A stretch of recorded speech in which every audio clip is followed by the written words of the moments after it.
morning, and welcome to Chalice Unitarian Universalist Congregation. We are a community of diverse beliefs and experiences, nurturing the liberal religious spirit and united by our desire to grow in love and in service. Whoever you are, whomever you love, whatever your life's journey, you are welcome here. Whether you gather with us every Sunday, once or twice a year, or are with us for the very first time this morning, you are welcome here. I'm Debbie Street-Idell, your worship associate this morning. Our worship musician is Tim McKnight, our music director. Welcome to our online worship service. Please notice that on your menu, there is a button that says CC Live Transcript. This is our closed captioning service, and you can click on it to hide subtitle if you don't want to see it, or you can show subtitle if you want that function on. For those of you who like to use the chat box during the service, which you are welcome to do, please be sure that when you post that you've opened the little blue menu there to select panelists and attendees. If you only post to panelists, almost no one will see what you posted, and we want everyone to be able to read all the posts. So let's all give ourselves a big hug and welcome.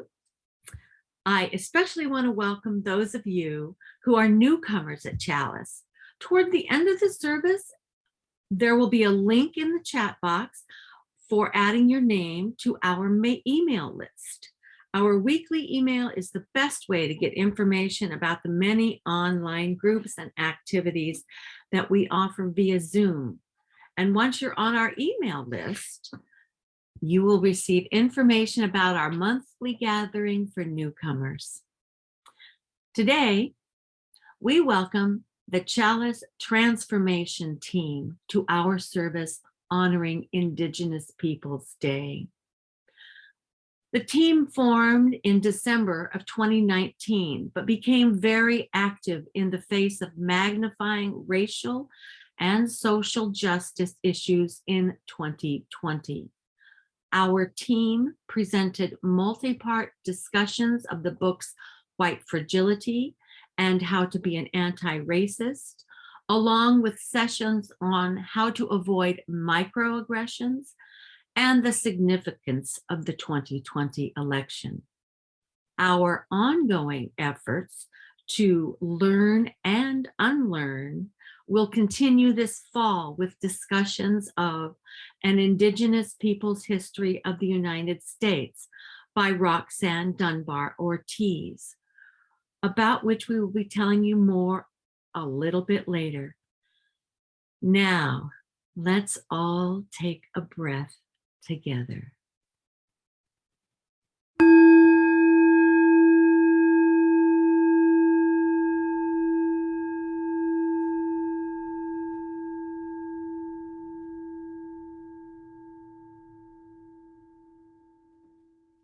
A land acknowledgement is an honest and historically accurate way to recognize the traditional First Nations of a place.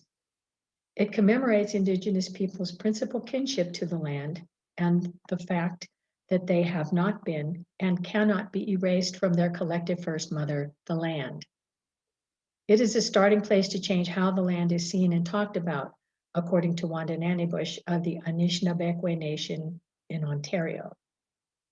For non-Indigenous communities, a land acknowledgement is a powerful way of showing respect and honor for the Indigenous people of the land on which we work and live.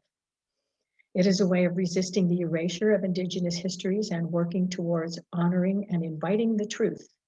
It is a stepping stone to honoring broken treaty relationships. It is an act of reconciliation.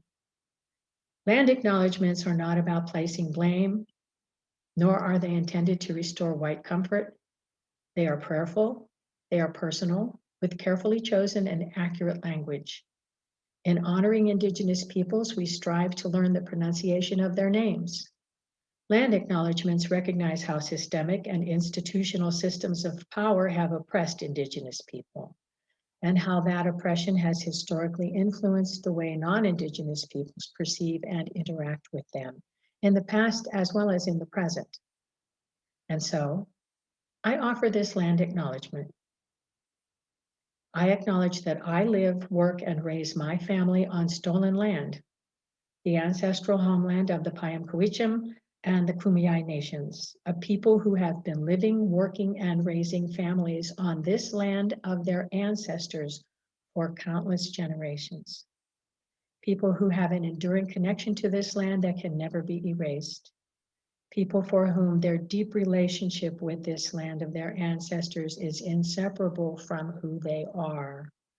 People who consider this land and everything around them to be part of their enduring family. I'm Judy Cavallo, I'm Steve Schlesinger. and we live on land stolen from the Payam Kumeyaay, now known as San Marcos. My name is Dennis Brown, and I live on land stolen from the Payam, now known as Marietta. My name is Dre Marsh, and I live on land stolen from the Kumeyaay and Payam, now known as Escondido. My name is Jeff Harlig. I live on land stolen from the Payam. That area is now known as Vista. I'm Debbie Street Idell. I live on land stolen from the Kumeyaay. It's now known as Scripps Ranch. My name is Amaki Ayipa, and I live on land stolen from the Payam, now known as San Marcos. In honor of Indigenous Peoples Day, our chalice lighting words, Lesson in Fire, come from Linda Knoll of the Konkau Maidu Band.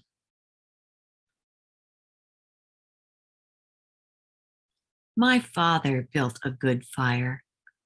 He taught me to tend the fire, how to make it stand so it could breathe, and how the flames create coals that turn into faces or eyes of fish swimming out of flames into gray rivers of ash, and how the eyes and faces look out at us, burn up for us to heat the air that we breathe.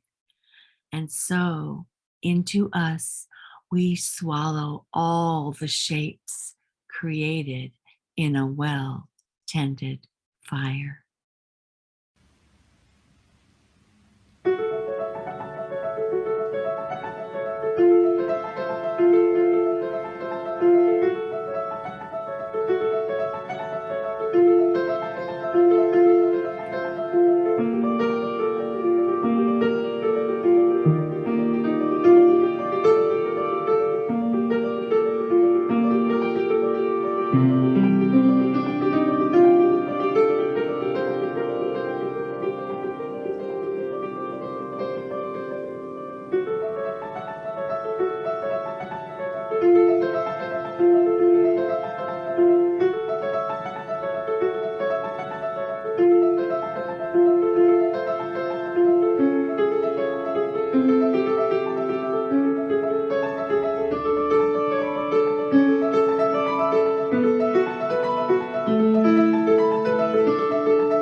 The words of our chalice lighting remind us that we are the keepers of our faith's flame. They were written by a member of the Concow Maidu band. Their severely threatened language was known only by 3 elder native speakers until a program to rescue it was begun in 2002. It is hoped that if enough people relearn the language that was stolen from them, that they will receive federal recognition of their tribal status. Our faith and our worship today calls us to examine the condition of our fire with relation to Indigenous peoples.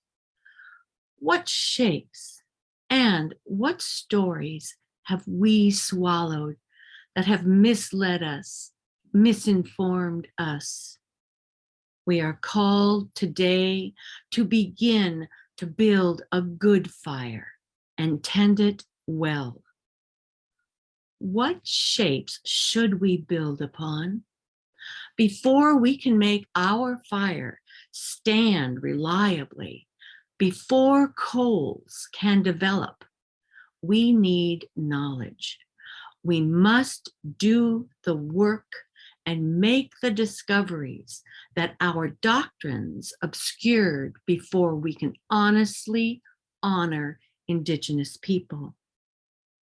Our chalice is lit. We have been called to our work.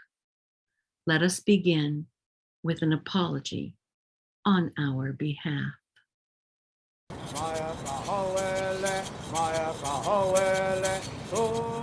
The acknowledgement from the governor are a lot of things that our people have known, the atrocities that have happened to us, but now to finally have it recognized by the state of California means a lot. It's humbling for me, having believed I was educated, to have been so ignorant of our past, to have been so unaware of how ashamed I should be as a Californian, 5th generation, about how so many of your ancestors were treated. Coordination, collaboration, vigilantes, militiamen, federal soldiers working in concert.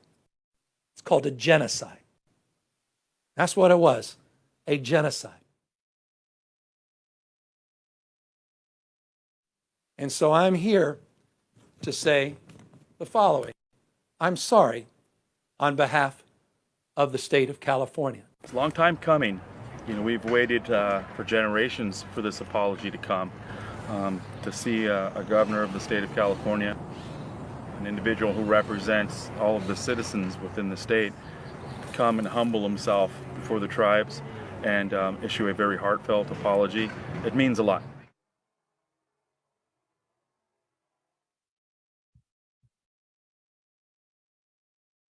Let's take a moment to ground ourselves in our space. Notice your body, perhaps closing your eyes or casting your gaze slightly downward and placing your feet flat on the ground if you're able. Let's take a breath together.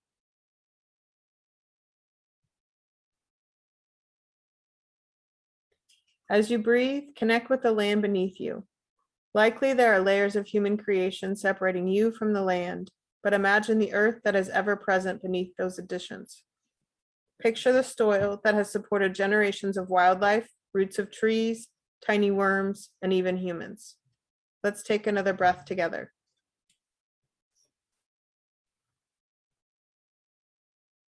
As we honor the Indigenous peoples who are the original inhabitants of this land, let us also honor the land itself. Join me in 3 deep breaths together.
Our Sunday worship is the shared spiritual practice of our community, and we tend to the congregation during this time by honoring our joys and sorrows. If you would like to share a joy or a sorrow with the congregation this morning, now is the time for sharing in the chat box. If you would like Reverend Sharon to receive a confidential note about your joy or sorrow, please email her. Her email address is in the chat box.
Such is life. Such is life. Such is peace. Such is peace. Such is fear. Such is fear. Such is love. Such is love. All this joy. All this joy. All this sorrow. All this sorrow. All this pride. All this pride.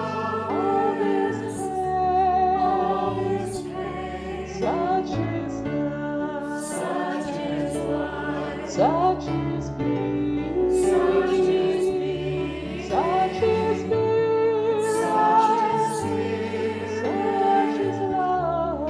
Such is love. All this joy. All this joy. All this sorrow. All this sorrow. All this pride. All this pride.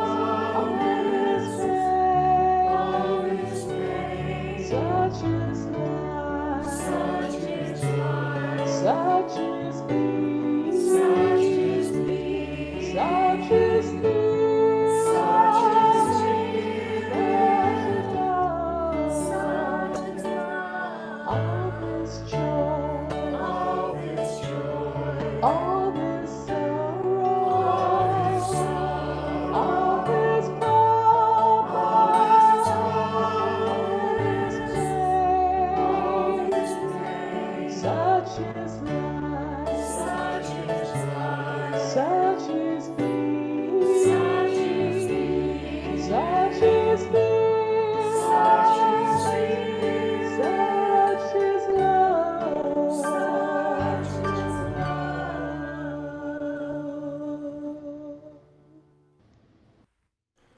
Today's story is My Ancestors' Village, which relates the past daily lives of the indigenous people, the Kumeyaay, on whose land Chalice Unitarian Universalist Church now stands. The Transformation team feels that transparency about the complications of navigating the path to right relations with our indigenous neighbors is educational and therapeutic for both us and our audience. Therefore, let me share with you that our main concern with today's service had been whether to invite a native storyteller to provide a sample of Kumeyaay culture to partially balance the obvious lack of expert or authentic knowledge that we possess. However, we felt that the participation of a single Kumeyaay presenter telling a story or singing a song would not be a fair representation of the complexities of modern Kumeyaay life. In the end, we decided to view our contributions in this service as laying the groundwork for Chalice contact with representatives of the Kumeyaay and other local tribes in the future. As Dre Marsh stated in one of our team meetings, we want both parties to the encounter to feel a similar weight of the history involved, which really means that we at Chalice need to have a better understanding of the weight of the history involved before we go forward. Finally, please keep in mind that while our story is about the distant and not so distant past, the time frame should not leave you with the impression that the Kumeyaay are merely a part of history. Roxanne Dunbar Ortiz, author of An Indigenous People's History of the United States, points out the belief held by many Americans that Native Americans have simply disappeared. For example, All the Real Indians Died Off is the title of another of her books. This belief is factually incorrect and denies the tenacity and resilience of Native Americans who have survived the repeated waves of internal colonialism imposed by white settlers and our government agencies. My Ancestors' Village, adapted from the book by Roberta Labastida. Hauka, hello. My name is Kumeyaay, which means dove in your language. I lived many years ago in a mountain valley near what is now called San Diego County. My people are called Kumeyaay, but we call ourselves Ipai. My home could have been where your house is now. If you walk or play near streams, around boulders, or under very old oak trees, you may find shards of pottery. Those pieces might be from the same pots that my family used to cook and store food in. I want you to know my family and the way we lived long ago. My father is Dragonfly, my mother is New Moon. Pasuli is my little brother. Born by Rock is my grandmother, and Ravenwing is my grandfather. Our village is near a stream that runs through the valley. Many oak trees give us shade and acorns to eat. There are willow trees, rabbits, squirrel, and deer. We have everything we need here. My cousin FR is visiting us from his village near the ocean. My aunt and uncle have come to trade shells and fish with our village and other villages farther east. Our people live in villages in the desert, the mountains, some many miles away to the north and the south. We have relatives in most of the villages and share the same language and ceremonies. For special occasions, our Kumeyaay leader invites other bands to visit, and our whole village prepares food and gets ready for the visitors. We made our Ewa house from willow branches full of leaves, woven and tied to a pole frame. Our Ewa keeps us safe from the rain and winds. It is a warm place for sleeping. We cook outside over an open fire. If it's very cold, we build a small fire in the hut and sleep on rabbit fur blankets. I feel warm and safe sleeping with my mother, father, and brother. The willow tree gives us branches to make baskets and also bark and leaves for cradle boards, medicine, and clothing. My skirt is made from willow bark. It is very soft. Willow bark is soft enough to use as a pad for a baby's cradle board. My friends and I play in the cool shade under the willows. My grandmother helped me to make little jars, dishes, baskets, and a clay doll so I can play house. I cut some willow branches and made a cradle board for my doll, just like my mother did for Pasuli. I made soft padding by tearing willow bark and tied my doll to the cradle board with yucca strips to keep her comfortable and safe. Father made a little bow and arrow for Pasuli. The boys of the village try to be hunters like their fathers. They practice shooting at targets and small animals. Boys and girls love to run races. This is good practice because we need runners to carry news from one village to another. Boys play a game by throwing long sticks through hoops to get points. Women play a dice game by tossing 4 decorated sticks. Whichever side lands up determines the score. One time I came home from playing and I saw that my mother was worried about Pasuli. He had become very hot and wouldn't eat. I was afraid. My mother boiled some willow bark in water and gave him a little of the tea. He rested and soon he was better. My mother thanked the tree for giving us the medicine. This is our way, to always thank the trees for giving us so many things. We tell the tree we will only use what we need. We use many plants, some for food, some for medicine. Special people in my village know the ways of plants. The Kumeyaay shaman uses plant medicine and his special powers during ceremonies or prayers to remove sickness. My grandmother knows the ways of medicine and is teaching me. She is an elder. The elders have lived long and learned many things and are very wise. We respect them. They are our teachers. Everyone in the village works hard to gather and prepare the food. We collect the foods as seasons provide them. Piñon nuts are ripe in early to late summer. In the fall, the acorns drop from the oak trees. We gather the acorns from the live oaks near our village, but many of us travel into the mountains to gather the black oak acorns, which are really good. The piñon nuts can be eaten raw, right out of the shell, toasted, or added to our stew. The acorns cannot be eaten without some preparation. We carry as many piñons and acorns as we can and bring them back to our village. Acorns are stored in huge granary baskets made from leafy willow branches. We set a basket in the crook of a tree to keep it off the ground so it doesn't get wet. The trees keep providing for us. In the spring and summer, we gather seeds, bulbs, roots, flowers, herbs, and cactus to add to our meals. These can be eaten raw, brewed into teas, steamed, and eaten with shogi, which is acorn mush, or meat. The men travel to the desert to gather emily, agave plants, one of our favorite foods. The agave is harvested when the new stem is still sweet. Our shaman knows just the right time. The men dig up the agave and put the stem into a rock-lined pit. They cover the stem with hot coals and allow it to cook for a few days. When the agave is ready, they take it out of the pit, pound it into thin layers, dry it in the hot sun, roll it up, and carry it back home. While they are in the desert, some of the men will hunt for bighorn sheep that roam the mountain ranges. Grandfather is teaching my cousin FR how to hunt with a throwing stick. He has made a small stick for FR to throw at rocks and bushes, practicing skills needed to be a good hunter. Throwing sticks are used to hunt for small animals, rabbits, squirrel, rats, lizards, and birds. The rabbit gives us good meat and nice fur to make our blankets. We only take what we need. Grandfather also makes arrow points from the black obsidian he found in the desert. He works with great care to protect himself from the sharp flakes and to make an arrow point that is valuable for trading. We make everything we need: bows, arrows, throwing sticks, clothing, nets, pottery, baskets. The women make beautiful, strong baskets from different kinds of grasses and plants. Baskets made of juncus are particularly strong. We gather the juncus plant from the edge of a stream, dry it in the sun, then split it with our teeth into 3 long strips. We make a base and wrap wet juncus strips around small bunches of grass, using an awl to poke and push the juncus through the base.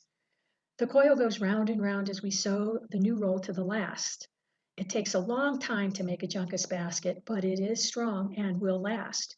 Baskets are used for storage, food preparation, plates and bowls. Some are made to fit our heads. These baskets protect our heads from the tump line, the strap that holds the big nets we use to carry acorns and piñon nuts. I think my basket hat is pretty. We cook our stews and shawi, acorn paste, in baskets. To make the shawi, we let the acorns dry in the sun.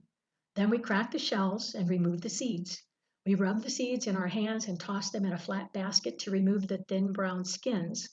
When the seeds are white and clean, we put them in an emu, mortar hole. We use an esali, a long stone, to break the seeds into tiny pieces. We sift the pieces with a loose basket and gather the ground acorn meal. To remove the bitter tannic acid, we soak the acorn meal in water. Now it's ready to cook. We put the rinsed acorn into a juncus basket with fresh water and carefully add hot stones from the fire. The water boils and cooks the shawi. My grandmother is making an aske, ola or water jar. She uses rich, smooth red mud from a place near the stream. Some of our people believe that if someone watches you make an ola, it will crack when it's fired. I will hide and watch how she does it. First, she grinds the clay on an efi, a metate or a flat grinding stone, with a hapicha, a hand stone, to make it smooth. She sifts it, adds sand, and just enough water so she can knead it. She uses another jar as a template, flattening a ball of clay to fit the bottom. Then she rolls snakes of clay and adds them to the sides. She uses a wooden paddle on the outside of the jar and a flat rock on the inside to gently firm the sides of the jar. Carefully, she adds more clay snakes while she softly sings to the new jar. This must be a special aske, maybe a gift. My grandmother is preparing red ochre paint and using a small yucca fiber brush to add designs. This very pretty ola must dry completely before it can be put in the ground fire. Firing always happens at night. This is our way. The shallow pit is lined with dried yucca stalks and the pottery pieces are carefully placed. Once the pottery is gently covered with more dried yucca stalks or oak branches, the fire is lit. The dried branches and leaves burn very hot for a few hours. Then the fire slowly goes out. By morning, the pottery is ready to take out. Did my grandmother's beautiful ola crack because I was spying? No cracks. The clay didn't see me peeking. Our Kwaipe has called us together for a gathering, a special ceremony to celebrate the coming of age of the older girls. There will be singing, dancing, and feasting. Our shaman will tell stories and sing songs about how our world was made and why we must respect and care for all that is given to us. These stories and songs are passed down from generation to generation. The older girls have finished a special ceremony to teach them the secrets of being good wives and mothers. Their chins have been tattooed to show that they are women now. They are following the ways of our people. The shaman reads the stars, seeks guidance from the ancestors, and paints symbols on the rocks to honor the universe, nature, and our ancestors. We are one with creation. Grandmother says that soon I'll be a young woman, so she made me an ola. The beautiful painted aske is for me. I'm so happy it didn't crack. I must go and paint my face and arms with designs for the campfire tonight. This is how we dress up. Remember, when you go outside, you are walking where my people walked. Take good care of all that has been given to us and waste nothing. My people do not have a word for goodbye. We say enyak am. I'm going. It would make me happy if you answered Kiima. Go on then.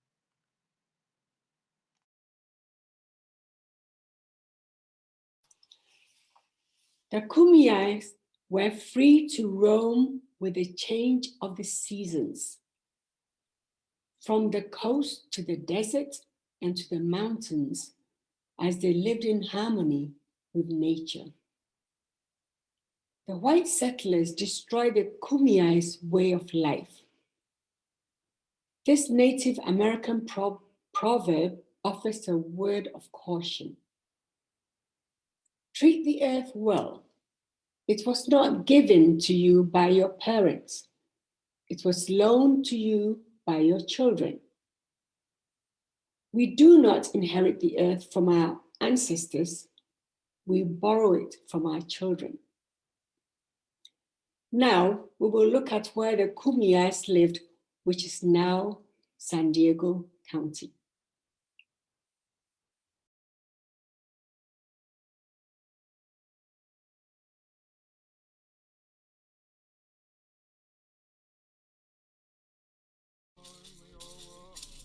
Kumeyaay, who am I? I have felt the strength of the creations, the winds and the great ocean waves, the frozen skies and the burning lands.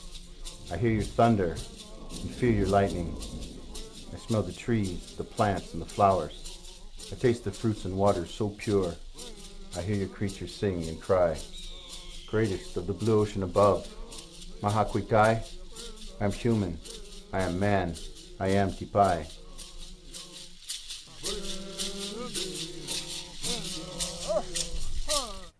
Everybody associates Indians with Plains Indians or, the Mohawks or well-known Indians. But right here in this beautiful San Diego County, there were Kumeyaay people.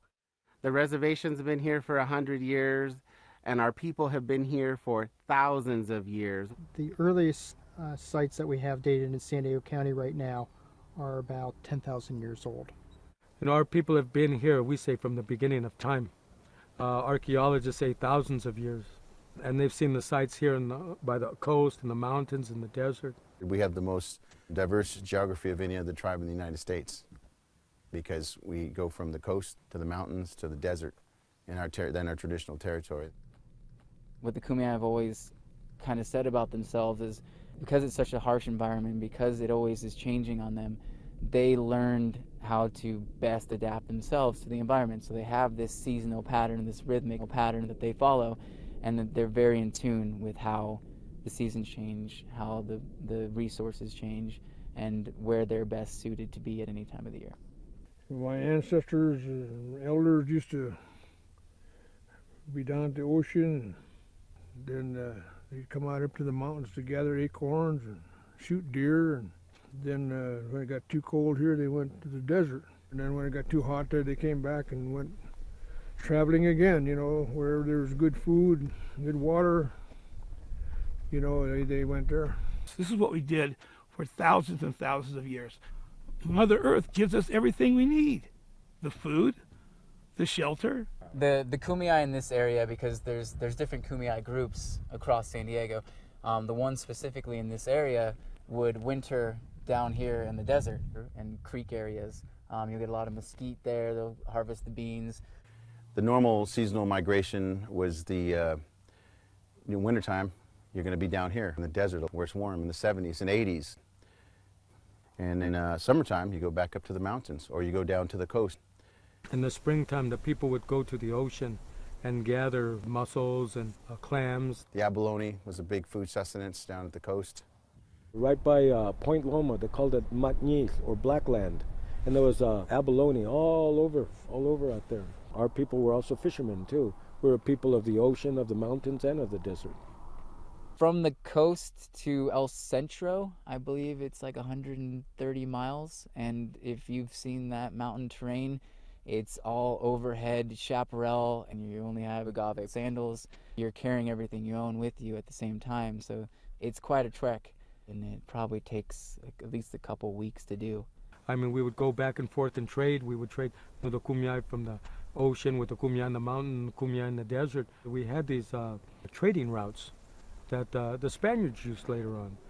We're working on figuring out where the main trail systems are. We've recorded the trail along this edge, but for the most part, old Highway 80 and the 8 took advantage of the old native trails, and so they're, for the most part, destroyed now. Oh yeah, with Highway 8. I mean, it's the Kumeyaay Highway. There's a reason it's named that, And I think a lot of people don't realize that. So those were old walking trails. That's just where they happened to put the freeway. Having the Kumeyaay Highway now, I mean, it acknowledges that, we as the first people, we've always been here. The Kumeyaay Highway goes through many of the reservations. It goes to Viejas, goes to part of Kumeyaay, goes to La Posta, Manzanita, and Campo. San Diego has more reservations than any other county in the country. We are the Sequan band of Kumeyaay Indians. Like Manzanita, they're a band. Campo's a band, and Villas is a band. But when it comes down to all of us together, that's the nation.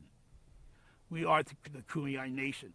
And these are the reservations, the Kumeyaay communities that are federally recognized. There's a lot of Kumeyaay people who are not federally recognized. They didn't have reservations. From what I was told, there were many more communities of Kumeyaay than there are now. I mean, thousands and thousands, 40, 50,000 Kumeyaay here, on both sides of the border. The border, what it did is it cut right through Kumeyaay territory. I mean, Kumeyaay territory went north of Oceanside all the way down to about 100 miles east of Ensenada. And from the Pacific Ocean all the way into the desert. And there were even Kumeyaay bands in Algodones, close to Fort Yuma.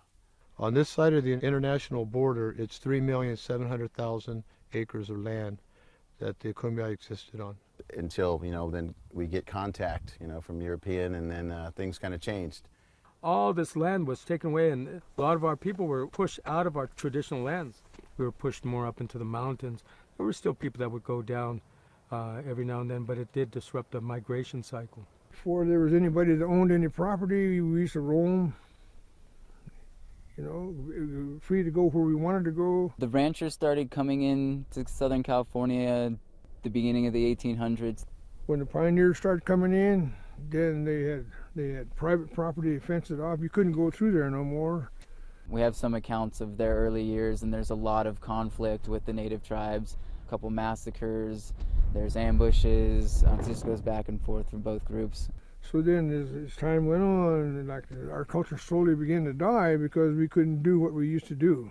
Our people haven't been able to, kind of go out and harvest in over 100 years out in the deserts. And, since the reservation system was, at least ours was back in the late 1800s. So, everybody's been pushed in the system, and we are no longer part of the seasonal migration. All this land was taken away, and if you ever read that book, Pushed into the Rocks, that's what happened.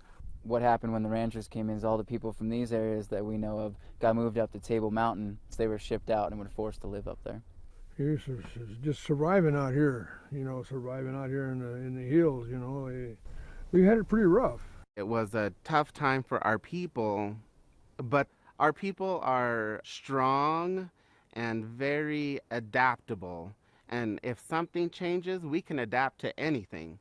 So what you got with the Kumeyaay, and because they're so innately adapted to the natural environment, 80 to 90% of the plants out here were used for something. They found some kind of use for them, whether they ate them, whether they used them for medicine, or just everyday purposes. Everything out here has a purpose. They'll find something to do with it. There's food, there's shelter. Everything you need in life you can find out here. It may not look like there's a lot out here to eat, but once you learn through culture, through what somebody's taught you, then you understand what really is there, and then there's an abundance of things out there.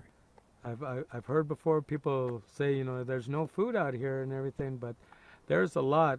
And I got to say this, my wife, cooking class with Martha, she was doing at Kumeyaay Community College, she would take her students out into the hills, and they would gather the wild potatoes, the miner's lettuce, yucca, all these different things, and they were getting full while they were gathering these things and bringing it back. Where we're standing, it's a resource gathering area. Almost anywhere you go in San Diego is a resource gathering area because they used everything. What you have right here, this is sugar bush. The red clusters on top could be eaten. The leaves are actually sweet to eat as well. The yucca, the flowers of the yucca, once boiled, it tastes almost like artichoke hearts. So this is a Mojave yucca. Aside from being eaten, what they would do is they would peel back these fibers until they had enough that they could sew them together, and they would make baskets, and they would make carrying cases with the fibers. and they're fairly strong and they hold up pretty well.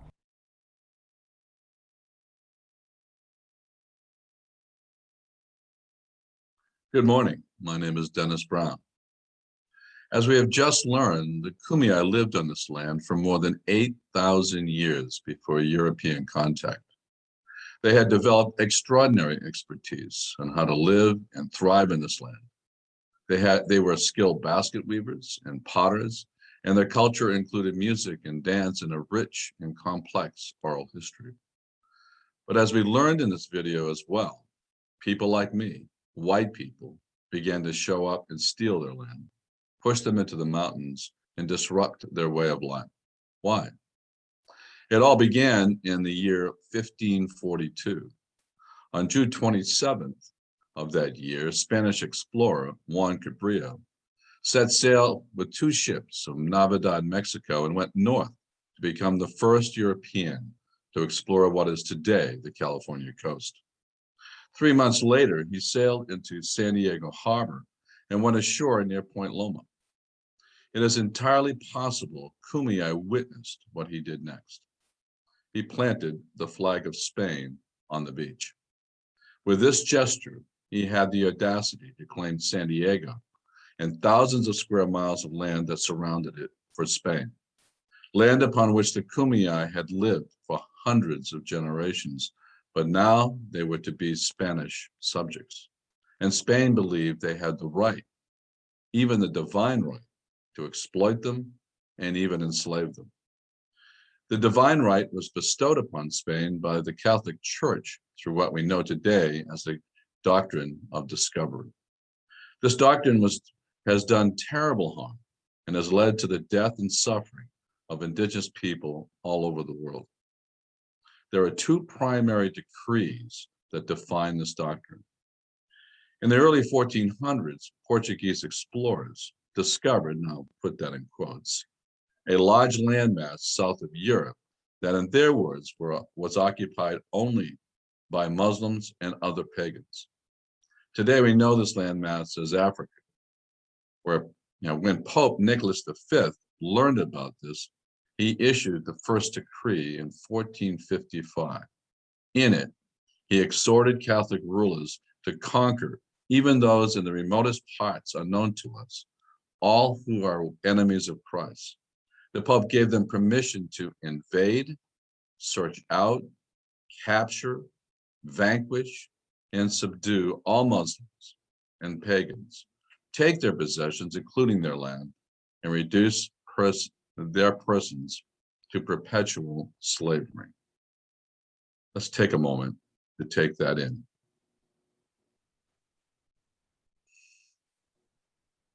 When Columbus returned in 1492 with similar news that he had discovered lands to the west of Europe, Pope Alexander in 1493 issued a similar decree, reiterating these principles for what we know today as North and South America.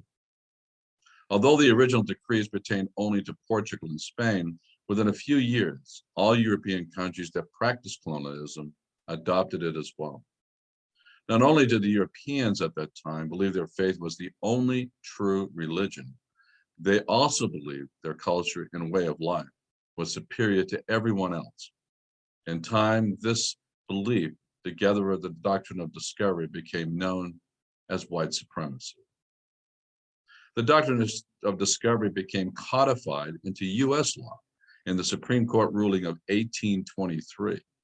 Chief Justice John Marshall specifically referenced the doctrine of discovery to support the court's ruling that the United States owns indigenous lands. That's right, not Native Americans, but the United States owns their lands. And Native people only have a right of occupancy. In 1845, a dangerous, new, but very popular philosophy rose in our country, and it was a direct extension of the doctrine of discovery. It held that it was God's will that the white man's destiny was to conquer this country. In his famous or infamous painting titled American Progress, John Gass brings this philosophy to life and depicts Native Americans fleeing from the onslaught of white people and their inventions. Americans fleeing, there was no place in this picture of America for them. The Kumeyaay, like so many other Native Americans, would come to suffer greatly under it. It was called, as Pretty of you, I'm sure, guessed, manifest destiny. It was more than 200 years before the Spanish acted on Cabrillo's claim, but act they did. In 1769, a contingent of Spanish military and monks landed in San Diego to establish a permanent settlement and mission initially located at what we know today as the Presidio, not far from a Kumeyaay village. The plan was to subdue the Kumeyaay through baptism so they would become a reliable, subservient labor force for Spain. Once baptized, they were expected to give up their culture and way of life and adopt the Spanish way of life. But by 1775, Kumeyaay was so angry with the Spanish, they revolted. But why? Captain Buse shares what are the likely causes in her research paper titled Unvanquished, the Kumeyaay in the 1775 Revolt. I summarize her work here. The first contact with the Kumeyaay did not go well, and the Kumeyaay moved their village 6 miles east. And for the next few years, as the Spanish struggled to survive, there was not a lot of contact between them. But many things the Spanish did undoubtedly angered the Kumeyaay. But the most egregious was that soldiers sometimes roamed the countryside in search of Kumeyaay women. And when they found them, they often raped them and sometimes killed them. The priests tried to get this stopped, but largely failed. By 1774, one of the priests, Father Jeremy, had learned the Kumeyaay language and convinced the authorities to move the mission to a spot right next to the Kumeyaay village 6 miles away. He began proselytizing incessantly at this village and others nearby. Most of the soldiers remained in the Presidio. Baptisms increased dramatically, but some may not have understood that they were to give up their culture and way of life. In October of 1775, several baptized Kumeyaay were observed participating in a traditional dance by a priest. He had them brought to the mission and punished them by whipping. The anger of the Kumeyaay reached a breaking point on the night of November 4th, 1775, where nearly 1,000 Kumeyaay, drawn from 14 villages, attacked the mission, burned it to the ground, and killed several of the Spanish living there, including Father Jeremy. His death was unusually brutal, possibly by intention. Perhaps the Kumeyaay hoped that the attack would scare the Spanish and they would leave, but they did not. The mission period did, and about 60 years later, when Mexico gained independence from Spain, the Mexican government closed them. But the ideas of the doctrine of discovery were deeply rooted. And as we learned from the documentary, the theft of their land continued until we are where we are today. The remnants of the doctrine are all around us, and white supremacy is deeply rooted and entrenched in our society. Thank you.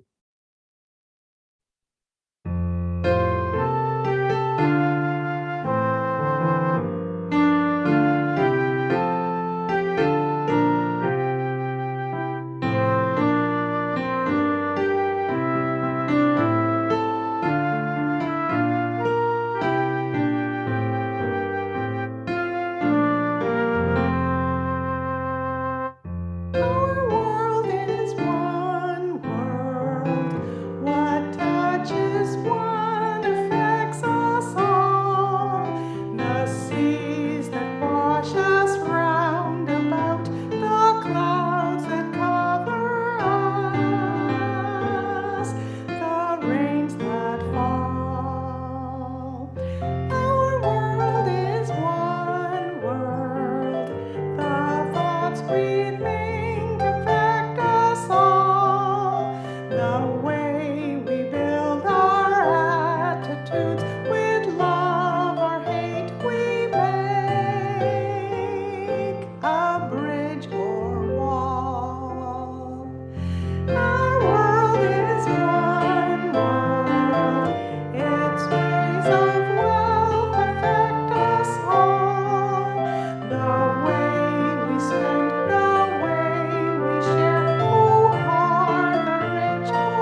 recognition of Indigenous Peoples Day, our offerings for this morning are being collected for two worthwhile support centers for California State University Native American students and their communities, the San Diego State University Native Resource Center and the California State University San Marcos, California Indian Culture and Sovereignty Center. The SDSU Native Resource Center supports Native American students on the SDSU campus. They promise to provide transformational experiences for students that include academic support and research opportunities, mentors drawn from SDSU faculty and staff, internships and career assistance, culturally responsive leadership development, peer-to-peer mentoring, tribal gatherings, and a community graduation ceremony. The California Indian Culture and Sovereignty Center at CSUSM supports many similar programs, including Native American research and professional development, funding for students' educations, culturally appropriate mentoring and leadership development, tribal community outreach through events and conferences, and an American Indian graduation honoring ceremony. The CICSC additionally works for preservation of Luiseno or Payam language. I am pleased to say that over the past decade of working in student academic support at both these universities, I have gotten to know some of the staff and students of both of the centers. I believe in the important work they do, and I've seen the results. It's really a special moment for families when their students receive their diplomas. It's not like anything else you've seen. On behalf of the transformation team, I hope you will share my enthusiasm and help Chalice support the contributions of these centers. Thanks. There are two ways to donate. You can make donations directly to San Diego State University's Native Resource Center and California State University San Marcos's California Indian Culture and Sovereignty Center. The links will appear in the chat box. And that way you can be added to their mailing lists and get news directly from them. Or if you prefer, you can text your donation to Chalice and we will forward the donations for you. To indicate your donation is for this special offering, please text your dollar amount and the word justice. This is a social justice offering. If your Sunday donation is part of your pledge payment, please be sure to indicate pledge after the dollar amount. Please give generously.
Please join in dedicating our offering with words of affirmation. As Unitarian Universalists, we gather to affirm and promote our sixth principle, the goal of world community with peace, liberty, and justice for all. Spirit of life, God of many names, source of hope. We come together at the end of another week, some worn down by struggles of health, of home or work. May we be a community that makes space for sharing joys and sorrows, angers and hopes with grace and forbearance. In our nation's life, we pause this holiday weekend to remember the Native American lives lost from the European colonization on what is now our soil. Teach us to remember our history. Though we cannot make amends for what has come before, may we learn from those ways, never to repeat them in our lives today. May we develop new ways of relating to neighbors and strangers without violence or coercion, deceit or greed. Mother of Grace, help us find a sense of humility where we have privilege and strength where we face oppression. In our struggles, may we learn compassion, and in our power, may we learn temperance. As a community of faith, may we be a safe harbor in a world that is often harsh towards differences. Challenge us to use our presence as a healing force for justice and equity.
As we close this service, I'd like to remind newcomers to please use the link in the chat box to add your name to our email list. We have just started to build our fire. We recognize land acknowledgements, apology, rescued language, and gaining knowledge as good planks that will help our fire stand and breathe, and one day develop coals that will warm us, sustain us, and guide our vision. I promised you more information about our upcoming book read. Here are the details, after which we invite you to close our time together by singing the well, and everyone is invited to join us for coffee hour. In 2015, Beacon Press published an Indigenous Peoples History of the United States, an extraordinary book by Indigenous scholar and activist Roxanne Dunbar Ortiz that challenged readers to learn U.S. history through a narrative that centers the story, experiences, and perspectives of Indigenous peoples. In 2019, an adaptation for young people was also published. Upending Myths and Misinformation, both books ask readers to reconsider the origin story of the United States taught to U.S. school children. The Unitarian Universalist Association chose the Young People's adaptation of the book as the 2019 to 2020 common read, while acknowledging that some may prefer to read the original book. The Transformation team invites you to join us in a congregational read of this book, with a discussion group beginning Thursday, October 21st, and meeting for 3 weeks on Thursday evenings. Either version of the book will work for our sessions. Youth and emerging adults are encouraged to join as well. Please reach out to the Transformation team with questions or sign up using the form in the newsletter and chat. We hope to see you there.